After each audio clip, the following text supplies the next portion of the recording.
Welcome to Leadership on Purpose, the podcast series. I'm your host, Kathryn, and this is where we shatter the status quo and dive deep into the raw, unfiltered stories of those who are embracing their inner alignment. So if you're tired of the cookie cutter approach to success and you crave a life that resonates with your true self, you are in the right place. So join me each week as we uncover powerful insights from those who have had the courage to lean into their purpose, live authentically, and create a life they were made for. This isn't just a conversation, it's a movement. This is a revolution of authentic leadership, where we don't just talk about change, we live it. And you can too. I am so excited to introduce you guys to my friend, Merrick McCartha. You will probably have remembered seeing him in a couple of different things. He's been in Scandal, 911, Curb Your Enthusiasm. He's got a new show coming out on Amazon Prime that at this point we can't really talk about yet. But he's been in the industry for a long time, and so I'm excited to have this chat with you and talk about all things transformational. Good, so, as am I. As am I. Thanks for coming by. Sure. So really what I think I'm interested in is, you've been really successful as a consistent working actor, which we know that that's not an easy thing. No. So, but obviously you found that your purpose is to be a storyteller and to tell stories through other characters, right? Like that's what you're doing. So how do you look at that through the lens of your work? Like how do you look at different roles and say, I think this story is going to impact other people? Like what does that look like for you? I think my approach to acting in general is that a good actor is going to connect with an audience or viewer by showing them something that's honest within themselves, within the viewer. So me being honest with myself about this character and being honest about what's true for me and connecting with this character tends to connect with the viewer, the audience. And most good actors will tell you that that acting isn't about lying or playing. It's really about telling the truth in a certain way. Oh, I love that. Yeah. So that's one trick about acting that people don't think about. I didn't know until I worked for a while and trained and learned that acting is really about being honest. Yeah. How do you navigate the challenges of rejection? So obviously, we all tell ourselves stories, right? And I talk a lot on this podcast about the story that we tell ourselves and how that shapes our reality because it creates, we have a belief system, right? And that belief system comes with different thoughts that then come with feelings that reinforce that belief system. And if it's a story that's not if it's a story that's not supporting the life that you want to live, then you got to figure out how to break that cycle. Yeah. So how do you, when you're facing so much rejection, as everybody does, I mean, there's all the stories about these big A-listers that face all this rejection, right? Yes. So, what does that process look like for you? After a while, I learned that you can't look at it as rejection. For example, an audition. You're sent this notice that you get to perform a scene for a casting director, and then they'll look at that scene and decide if you're right for the role. So now you've got something that maybe 24 people, these days maybe a little bit more, have the opportunity to do, to prepare and perform in front of a decision maker in the industry. Now, how often do you get to do that? Not really often. But this is what you worked and you trained to do, to create a character for yourself that's true for you and perform it for a person in the industry to see it and to see how well you can connect. So just because you don't get the job or book the role doesn't necessarily mean you were rejected. Because when you think of rejection, you think, you personalize it. So I'm rejected as in I'm not good enough or as in they don't want me. But that's not what's really happening in the acting business. That's not what's really happening. When you were called in for the audition, they were interested to see what you do with this. They're interested in you. They've accepted you simply because you got the audition. So that's how I look at it. Okay. So if I don't book the role, there's lots of reasons why you may not. Do they ever book the tell role. you you're too short? Does that stuff really happen? Maybe in the old days they said that stuff, but now they don't. They don't tell you that. they don't tell you why. And lots of times there's reasons why you can maybe guess at, but they don't tell you why. But sometimes if you look down the road and look back at who did book the job that you got, you can kind of figure out why they got it. You can kind of tell, or you can see, hey, it was just they had a choice and that's what they wanted, and that's got to be okay. Because as an actor, if you look at the times you don't get the job as rejection over and over, it will weigh on you and it will wear you down. And that's how a lot of actors burn out.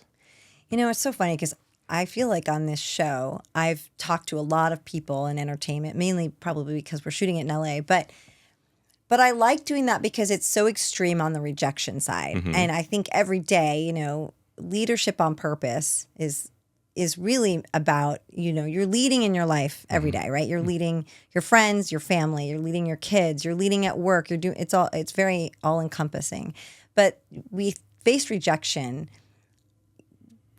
probably a third of the amount of time that you do in the entertainment industry. And it's provides a lot of suffering for people. So I think it's good to hear how you can flip the script on that. And you can say, this is happening for me. It's not happening to me, right? Like you look at it from a different lens. Yeah, you change your mindset about it, and it really helps you emotionally.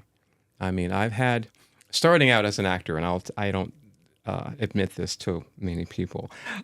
Originally, I lived in San Diego. When I first started out as an actor, I learned down there this is what I really want to do. And so I ended up getting an agent up here, and I was coming up for lots of commercial auditions. And I was coming up like a couple times a week. I'm driving like 3 hours here and 3 hours back. Yeah, that's a lot. So I would drive up, and it'd be like a 5-minute audition. And they wouldn't tell you if you booked the role then. So I'm just like, okay. And you would drive, and it was like, it was challenging. Yeah, it was. That would be challenging. And expensive on gas. And expensive. But it kind of taught me to really try to appreciate that opportunity for one. And now I look back on it, I go, wow, I was crazy enough to put myself through that. So when I am hired for a job and all my time and experience for this, I'm like, you know what? Why I'm getting paid this ridiculous amount of money is because I did stuff like that to get here. But you did stuff like that because you had a calling. Yeah. You had an inner knowing. Yeah. So when did you discover that? I as a very young elementary student, I was called up to do the class was called up individually to do sort of an improv.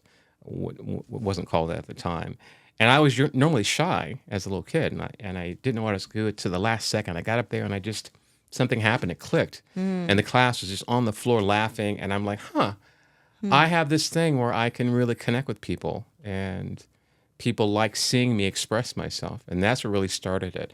And it wasn't until later on in life, because I thought, growing up, I'm from Detroit, Michigan, blue collar, you work a real job, as they say. Yeah. You don't risk it on crazy things like art or dancing or acting or poetry. But later in life, after accomplishing that real job stuff, I said, you know what? I'm going to take this chance. And that was after I had a few experiences in life when I was older. One, my mother passing away. And my mother passed away at I think a relatively young age. And and she'd always encouraged me to act. And I didn't. And so when I saw her, that she had passed away, I was like, you know what? I don't want to live the rest of my life regretting not taking this chance at something that deep down I feel like I want to do. And so I just made the decision to start working at getting it done and getting involved in doing it. So you made the decision. Yeah, it was an emotional. It was sort of one of those moments where you're like, hey, what is the rest of my life going to be like? If I don't do this, what do I want to live with the regret of knowing I never tried to explore this thing that I know I'm good at? Well, it's like that saying, and I'm going to screw it up because I don't know the quote word for word, but basically it's when you're in your, looking at your gravestone, you've got the years, but it's like really the dash in between that matters, right? It's like, what did you do with that? What's that legacy? What are you leaving behind? Like, did you do what you wanted to do? Or, are you on that deathbed going, I wish I worked more hours? People say that all the time, but you don't, right? You want to be fulfilled, and you want to be able to connect your purpose to your life so you feel that fulfillment. And that's impressive that you actually took that chance and you made that decision. And a lot of what we talk about on here, and a lot of what I talk about with my clients is, at what point do you just make the decision that you deserve better for yourself and that fulfillment and purpose is going to be more important to you than anything else that you do? Yeah. Because we're not here to just suffer and grind it out. We're here to create a life that's magical. I mean, that's what we're here for. So, and it's really, I think, part of the journey is finding out what that is, right? Yeah.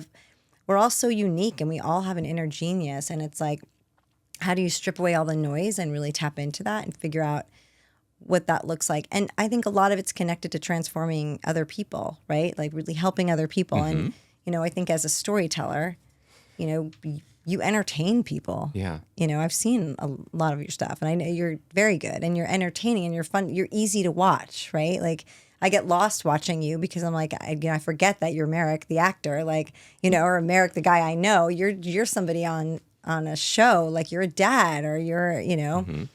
I think I was watching 911 the other day, actually, and I was like, oh yeah, there he is. And he's like, you're like Thanks. yelling at someone, and yeah. Thanks. Yeah, like, it's so funny. Even as an actor, I'll watch a lot of things. I'm like watching the acting. Yeah. But I know I'm watching a good show when I forget about watching forget. acting. Yep. And I'm just in this story. And I forget I'm watching you. Thanks. I'm like, he makes a good cop. Yeah, and again, the job is to help the audience see something real about themselves they can connect with. Mm-hmm. I don't know what you can call it. You know more about this than I do, but it's this thing where you see something that is maybe true for you in your life, or you can like relate to something someone's going through, human as they are, flawed as they may be.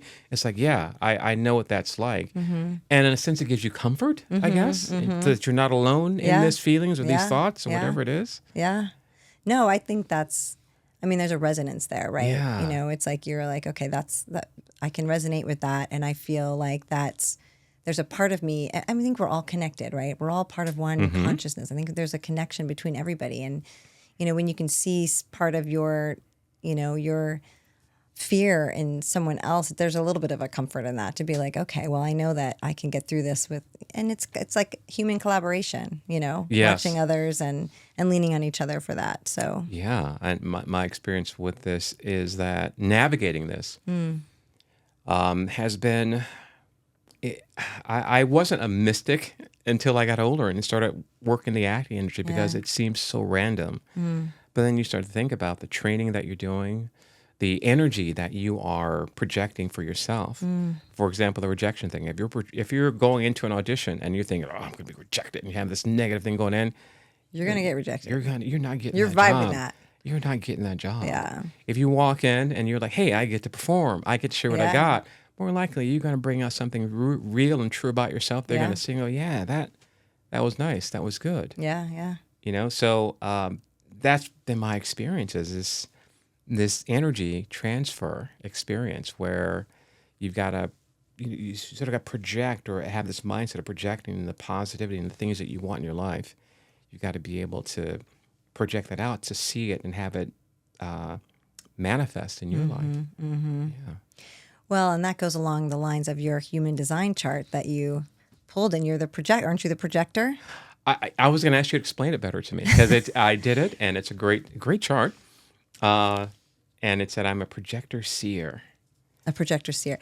I'm not an expert in human design. Okay. However, I'm really interested in it because I think that it's very directional for us to learn what our natural tendencies are. Yes. And so, I'm a manifesting generator. And so we're different, but really at the end of the day, there's the similarities between a projector and a manifesting generator are that we really lead with our enthusiasm and leaning into things, and we allow things to come to us without having to grind it out. So, if you put it out there that there's something you are really interested in or that you want, right? You have to just let it, you have to just trust the process that those things, if they're right for you, are going to materialize without having to take immense efforts to be like, no, this has to happen. Without the controlling of it, right? Yeah. It's really about trusting in your own, in yourself and your own belief system that you're gonna get to where you want to go. But what's interesting about that too is if you look at your chart and you look at the way you respond and the things that if you are out of alignment, what your response is. Like my response when I'm out of alignment is frustration, and I've taken lots of different ones, like the purpose factor. The Purpose Company just released the Purpose Factor assessment, and it was the same response, right? And that's more connecting your purpose to your work. But it's all in line with all of these charts, right? So it's the same thing with human design. And the purpose factor is like, okay, I get frustrated when things aren't working, or, and I respond by my intuition, like my gut. So like in the sacral chakra, right? So it's like, that's how I respond to things. So I know, like, I really have to be intuitive and I have to trust my own intuition. And so I've been really learning to lean into that for myself, because I'm like, yeah, that makes sense. And when I do those things, like, I think it's just a good overview and a direction for your life. So when you really look at it, it's like, okay, when I allow those things to just continue to be in my life instead of fighting or having resistance against them, more things unfold, and more things happen the way they should happen. It's like going with the flow. And I talked about this the other day, but when people say, just go with the flow, some people think it's do what everybody else is doing, but that's not what it means. It means like remove the resistance out of the things that you want, right? Desire with no resistance equals desired result, right? So like if you have something that you have a knowing about, you got to figure out how to get out of your own way. Yeah. And, take that energy, that negative energy or that resistance out of your vibration and just let it be and like let things just unfold for you and like look for the signs and look for the ways that, like even how we ended up here in this podcast. Like I look back on this happened in such a quick period of time. Yeah. And it was all because I had a conversation with someone who was like, you should do this here.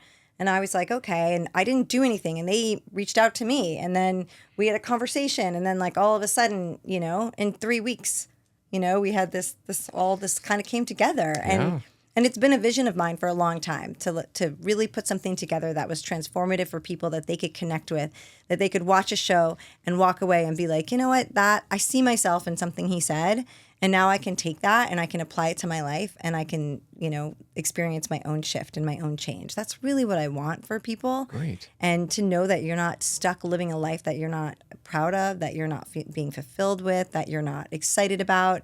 So, I love it's that all about a manifestation. I love that about the My Design chart. It gives you these guidelines. Like I think mine said something like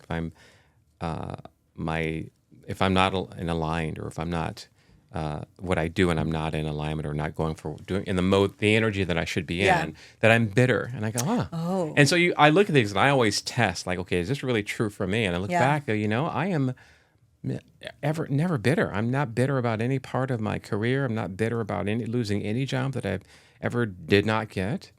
And I wonder now, is that what's really been contributing to me kind of falling or propelling or a combination of both forward, because I'm just been in the right kind of energy and not really realizing it. So it's nice to have something that can be a guide for you or even a confirmation for you that you're doing the right confirmation. thing. I like that. Yeah. It's so interesting. Yeah, interesting. So what's next for you? I am going to continue with my career doing commercials and television shows. I'm doing the show coming up that I'm very excited about. I wish I could tell you about it, but I cannot. I have so a few commercials running right now. I think my career, a lot of it has been doing commercials and doing sometimes the smaller parts, but I've been on so many things, including print ads around town, that I've been sort of attacking the industry, on a subconscious level. Like I'm on the side of a Gelson's delivery truck that people don't realize they've seen today. Wait a minute, I've seen you before. Oh, that's funny. So I've been that guy. I was like, that's the guy I've seen in that thing, and that's kind of, I think, helped. And doing lots of auditions, not looking at them as rejection, realizing that what they are is a relationship building with you and the casting person, which is what an audition is meant to do, not to make you get the job. It's meant to help the casting office trust that you're going to do a great job on a role that they think you might be great for. That's kind of really helped my attitude and my progression in the industry. It's funny, I have lots of friends that are not working as much as they'd like to. I mean, no actor really is. But I look at the ones that are not working barely at all, and then I think about how I know them personally and the kind of conversations we have about it, and they're all very bitter and negative and just frustrated. And I want to explain, hey, listen, you want to get out of that energy because that's not helping you. Yeah. Do a My Design chart. Yeah, and go figure out what your human is, and go find out what your purpose is. And find out what your purpose is. No, I think that your energy speaks louder than anything you could ever say. Right? That's a And when you're not aware of what energy you're sitting in, you could really create some resistance in your world. Yeah, that's a scary thing. Yeah. I mean, it depends. It's like how much asleep are you? How awake are you to being aware of the story you're telling yourself? How you're feeling on a day-to-day basis? Like all those things. It's like the intangibles of the human experience that are really important to keep yourself in check on if you really want to be able to take yourself to another level. Yeah, I think that's the point. The limiting beliefs you might have. I mean, the reason I didn't start in this industry sooner is because my limiting belief was I could not succeed in a creative industry. I had to work in a 9 to 5 corporate level job because I see other people doing it, and that's how it's supposed to be. And an art path is a risk path, and I was limited. My belief was that was not something that would be feasible for me, and it took me a while to realize that, like anything, it takes time, it takes training, and it takes practice, and that's what helps you to succeed in any industry. It's like shooting a basketball. I know you probably get basketball analogies a lot, but these basketball players, you see what they're doing at practice. They're shooting prior to the game, and you notice they're shooting like all net shots like 30 times in a row. It's like they practice this over and over. They didn't just come on the court and get this.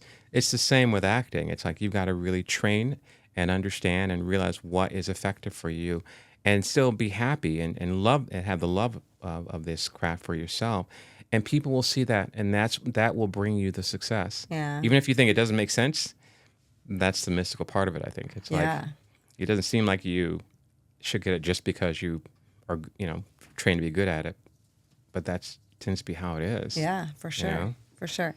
Take me back to when you made that decision, right? You decided, okay, I'm going to leave the W-2 job. I'm going to make this acting. If someone's watching this going, yeah, like, maybe it's not acting, maybe it's something, anything. Maybe they want to start their own business. Maybe they want to, be a teacher, whatever, right? Like how do you feel like, where did you get to in your place where it's like, okay, nope, I know that I'm going to go. Because if you're going to do that, you got to really believe in yourself, and you just got to go all in. What did that look like for you? I think it was just, again, like, my family, what happened with my mom. And I think we talked about people on their deathbed saying, oh, that dash in the middle. My thought of the last thought of people that are on the deathbed is, don't want to be that person that says, was that all there is? Is that all there is? And I never want to be the person that thought, I could have done so much more. So that was part of the decision. But it was scary. It was me going in, really not knowing, and honestly, it would have been harder for me had I known what I'd have to go through. But I said, you know what? This is what I deeply feel. I don't want to look back on my life and know that I never tried this. And so I feel like everything, so much of my life, it's not working the way I want. I'm not living and feeling and emotionally the way I want to be in my life. And I need to make a change. And I would rather take this path because I feel like this is something I really want, and try it. So I'm not sure that makes it like, oh, you're sort of a rash. No, well, it's interesting because a lot of the people I talk to, it's like one side or the other. It's like your soul is talking to you so strongly that you just, and what it sounds like with you, it's like you just had that pull and you leaned into it. Yeah. And in other cases, people experience really traumatic events because they're so out of alignment that it's almost like their soul's way of saying, like, okay, you're going to get a timeout. You're not listening to me, right? Like, so you're going to have to get a timeout for a little bit so you can get clear on what your purpose is and connect yourself to that, and then go live the life you were made to live. And part of my intention with the show is to get people to think about it from that perspective. Like, wait, is there a calling inside of me? Is there a knowing and a resonance that I should be doing, that I'm called for something more, right? That I'm supposed to be doing something more. And is it just a decision that I have to make and then try and go from there? Or do I ignore that calling? And I just don't want anyone to ever ignore a calling that they have. No.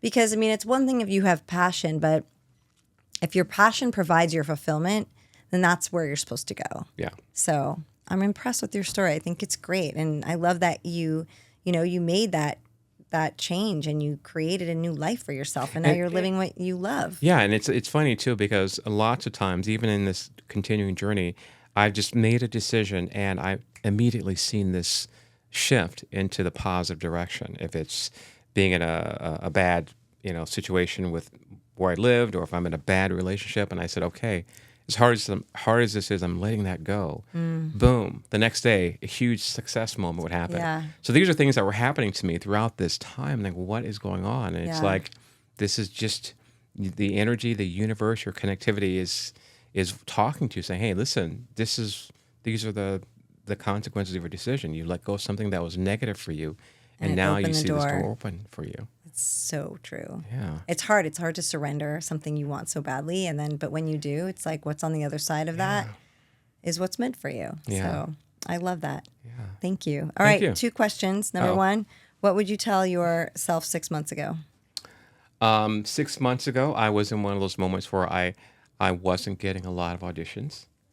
And like I said, auditions aren't bad. They're not rejection. But when you're not getting auditions, that's when I give a little antsy, like, oh, what's happening? But I had to think logically, okay, listen, this is the time of year where you don't get a lot of auditions. This was 6 months ago. When the strike happened, everything was going crazy. So I would tell myself, listen, align yourself with your positive energy in your life, and don't let any of these negative little moments get you down, because you're going to make it through it.